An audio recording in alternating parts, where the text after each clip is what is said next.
सौदा के तोशा खास से लाहौर की निखरी धुली धुलाई महकती शाम कब तारीकी अपने घेरे में ले रही है और ये रात में तब्दील हो रही है। हम फोर्ट्रेस के अंदर हैं जहाँ पर मेरे अकब में KFC है और इसके साथ आप देख सकते हैं शर्ट एंड टाई शॉप और उसके बाद सज्जी भी है। जबकि आप सामने की तरफ देखें तो स्ट्रिंग्स बुक शॉप है, रेड रेस्टोरेंट है और बट कड़ाही है।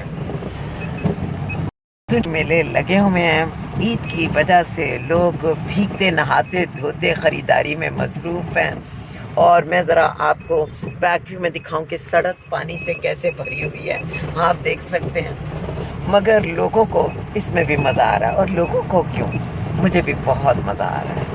आज की बारिश ने दरख्तों को, फूलों को, पौधों को ही नहीं धोया, मुझे तो लगता है कि पूरे एकेडमिक ईयर की थकन को भी धो दिया है।